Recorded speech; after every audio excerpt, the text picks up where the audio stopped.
For our problem number 5, a column with circular ties shown carries a dead load of 1,000 kilonewton and a live load of 520 kilonewton.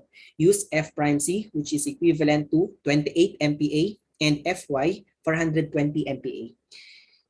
For our factored load, 1.2 dead load plus 1.6 live load. So ibig sabihin, NSCP 2010 yung ginagamit natin dito. So ito yung ating cross section ng ating column. Again guys, kung titingnan natin itong ating column, this is a circular column.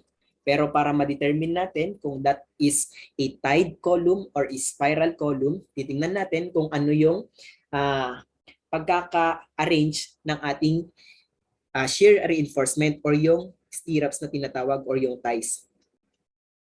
Kung mapapansin nyo, hindi naman ito spiral guys, no? Di ba kapag spiral, ganito dapat to? So ibig sabihin, this is an example of a tied column regardless of the shape of our column. So therefore, that is a tied column. Sabi natin kanina, for tied column, yung alpha natin ay equivalent to 0.8 and yung phi natin ay equivalent to 0.65 for NSCP 2010. Okay? Ang tinatanong dito is determine the safe diameter of column if rho, that is rho g, is equivalent to 0.0185. Okay? So dahil safe diameter yung tinatanong sa atin, kailangan muna nating malaman kung ano yung area gross. So ibig sabihin pala, nagde-design tayo dito. So kailangan muna natin i-solve yung ating area gross. So solve for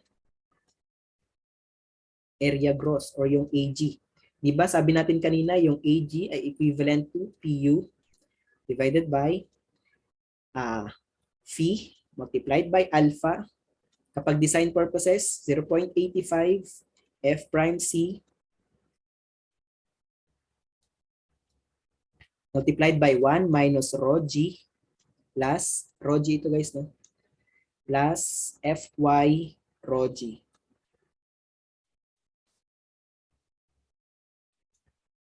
Pero hindi pa factored load yung ating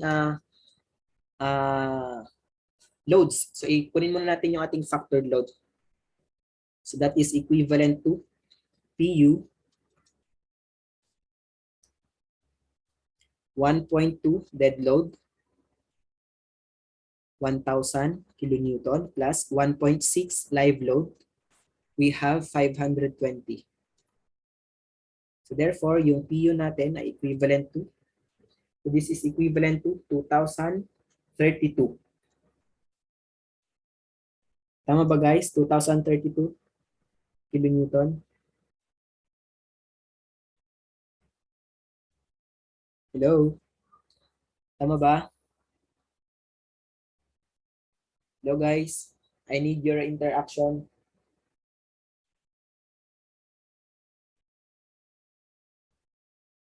Hello? Hello, sir. Okay, sumagot naman kayo guys. Okay, meron na tayong PU, factored load. Okay, substitute na natin siya ngayon dito. Then yung rho G natin, gagamitin natin yung 0.0185. So AG is equivalent to PU 2032. Kailangan naka-Newton yan times 10 raised to 3 divided by, again, yung phi natin for tied column 0.65, alpha natin 0.8 for tied column, 0.85, F prime C natin we have 28, 1 minus rho G 0.0185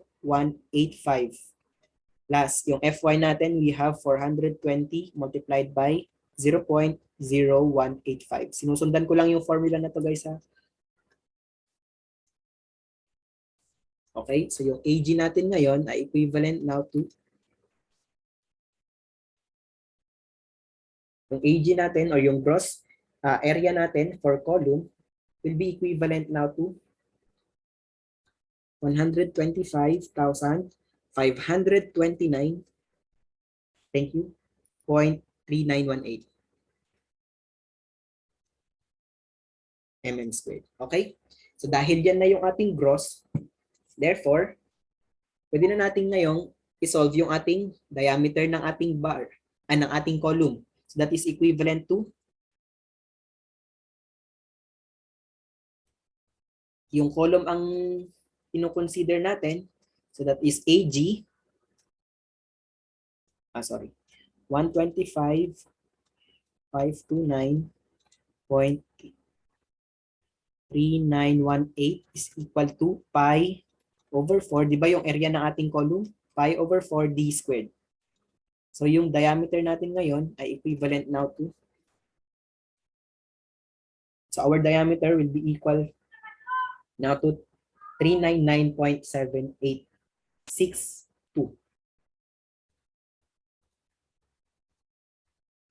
mm. So nagdi-design tayo, let's say this is equivalent to 400 mm. This is now our answer. Okay, last, determine the required minimum diameter of main bars if the diameter of column is 400 mm. So kung 400 mm daw yung ating diameter ng ating column, okay? So sabi natin doon, kapag yung ating dinidesign is yung steel, ilan daw yung piraso ng steel? So yun ay N AS over AD. Pero kailangan muna nating makuha yung steel. So that is equivalent to, di ba meron tayong formula kanina na PU alpha, Phi alpha 0.85 F prime C AG minus AC AS plus FYAS. This is for investigation na kanina guys. So yung A natin ay for design, yung B naman natin is for investigation. So yung PU natin, we have 2032 times 10 raised to 3.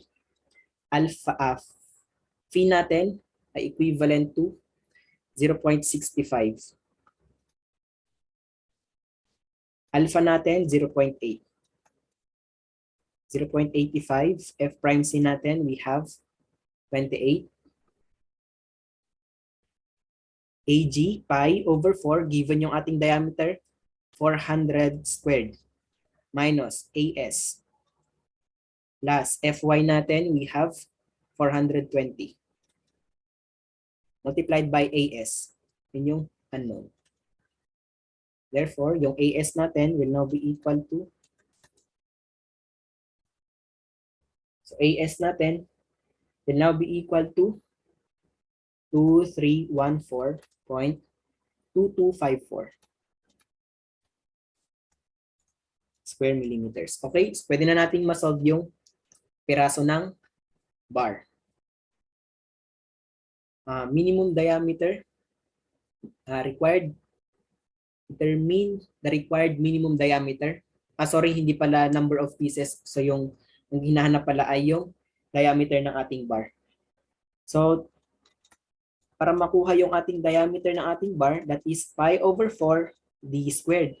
Pero ilang piraso to? 1, 2, 3, 4, 5, 6, 7, 8. Bakit natin minumultiply sa 8 guys? Kasi yung na-solve natin na AS is the total steel area nito.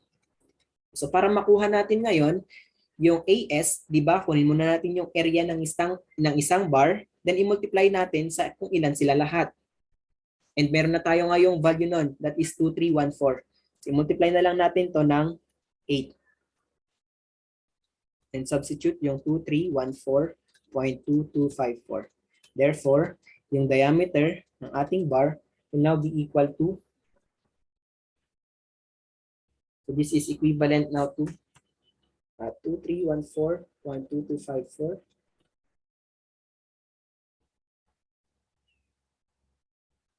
over 4.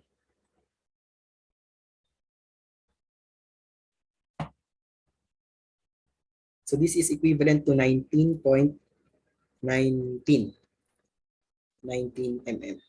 Sabi natin kanina yung mga pagpipilian nating diameters sa market, meron tayong 20 mm doon. So let's say yung diameter natin ay gawin nating 20 mm diameter. And this is now our answer.